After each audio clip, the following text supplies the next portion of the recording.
તો સમાચારમાં આગળ વાત કરીશું આમોદની। તો આમોદમાં પણ એક અકસ્માતની ઘટના બની છે, જ્યાં આમોદમાં અકસ્માતની ઘટના બનતા જ જે યુવકને ફોર વ્હીલ સાથે જે ટક્કર મારી અને અકસ્માત થયો હતો, ત્યારે અજાણ્યા વાહન ચાલકે બાઇક સવારને ટક્કર મારી હતી। યુવક ઇજાગ્રસ્ત થતા હોસ્પિટલમાં ખસેડવામાં આવ્યો હતો। ત્યારે અજાણ્યા જે ફોર વ્હીલ ચાલકે ટક્કર મારી અને ત્યાંથી ફરાર થઈ ગયા હતા। આમોદની ઘટના છે। આમોદના તેગવા ગામ નજીક અકસ્માતની ઘટના બની હતી। અકસ્માતની ઘટનામાં યુવકને ફોર વ્હીલ ચાલક દ્વારા ટક્કર મારવામાં આવી હતી। ફોર વ્હીલ ચાલક ટક્કર મારી ફરાર થઈ ગયો હતો, ત્યારે અજાણ્યા વાહન ચાલકે ટક્કર મારી જ્યાં અકસ્માતની આ ઘટના બની હતી, ત્યારે યુવક ઇજાગ્રસ્ત થયો હતો, જેને સારવાર માટે હોસ્પિટલ ખસેડવામાં આવ્યો।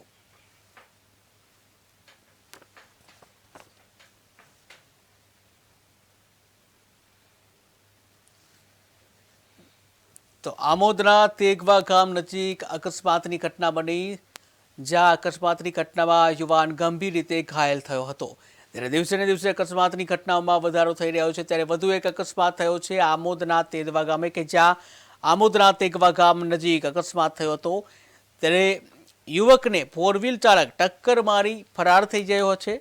અજાણ્યા વાહન ચાલક બાઇકને ટક્કર મારી હતી અને જ્યાં બાઇક ચાલકને ટક્કર વાગતા જ બાઇક ચાલક છે તે ગંભીર રીતે ઘાયલ થયો હતો, જ્યાં બાઇક ચાલક ગંભીર રીતે ઘાયલ થતા સારવાર માટે તેને હોસ્પિટલ ખસેડવામાં આવ્યો।